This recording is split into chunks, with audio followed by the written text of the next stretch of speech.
start perhaps with a confession.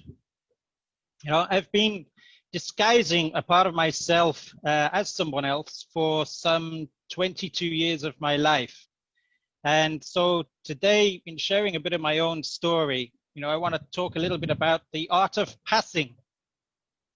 And, passing is the term that we use for hiding one's true self, for conforming to social expectations and pretending to be someone we are not.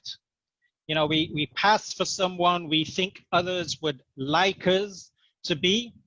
So actually for about 22 years, I was the sort of the Tom Cruise, the Mission Impossible, taking on various disguises, actually getting away with convenient lies, and this is the art of passing, which is true for many people from different strands of diversity. And passing is common, for example, to a female executive in the workplace who feels she must conform to what her male colleagues expect. Or it's the same for example, an Asian person in a multinational, predominantly white company who wishes for her or his voice to be heard without prejudice. And, and as with most gay children, I became aware of my own sexual orientation before I was 10 years old. I was probably about 7 years old. And already from that time, in the school playground, I felt the need to keep my true identity hidden. Even from that young age, I understood that I was a little bit different to the majority. So without even knowing what passing was, I began to pass.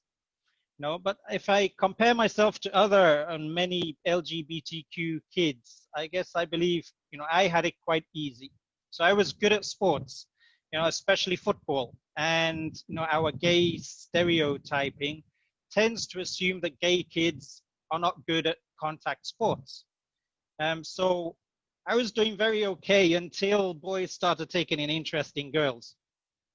And that's when I began to feel the social pressures of showing an interest in girls. A lot of boy conversations, they center around sports, they center around cars, they center around girls. I had sports covered, I was safe. But, my interest in cars, to be honest, it stops at the color of the car. Even today, I have a lovely dark red car. But, not joining the conversations about cars is one thing, but not joining conversations about girls, that becomes really conspicuous. And for a gay child trying to hide their true identity, it becomes really quite uncomfortable. I made it through school with a few close shaves, but I guess happily, neither Mark nor Jim, my schoolboy crushes, neither of them found out. So I managed to make that through to university, where I still felt the need to create the ideal cover. And the ideal cover is getting yourself a girlfriend. In fact, my girlfriend became my fiance. So nobody can tell me I didn't try. There's no excuse there. I tried. But I continued to pass. And even when I entered the workforce, I just continued to pass. I was actually educated in a government school, a regular government school, but entered into a relatively elite graduate scheme where everybody else was privately and expensively educated. So I was already singled out. I was already different because of my background. So I didn't really see the need at that time to talk about my sexual orientation openly with anyone. So I only really started coming out when I was about 29 years old, after I met Matt, who is my life partner, and ultimately is also my husband, but still a term I don't honestly feel comfortable using even today. I much prefer partner because it allows anybody to think whatever they wish to think. And now we've been together almost 23 years now. But it's because of my own journey that I really value inclusion in society and especially in the workplace.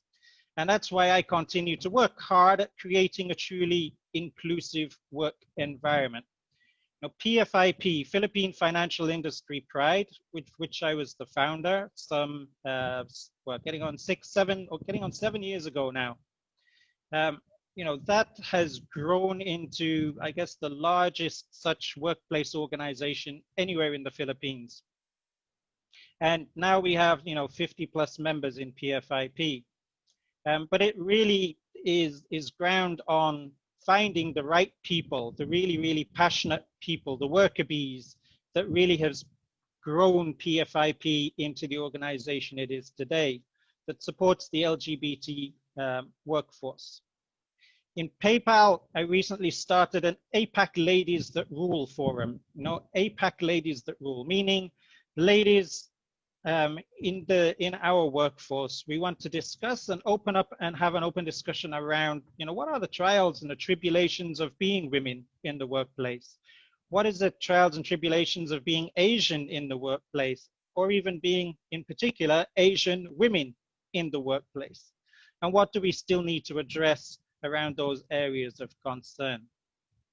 Right now, I'm most excited, this month, because after many months of preparation, we are about to launch on the 28th of September, a new program where we will be onboarding our first deaf teammates.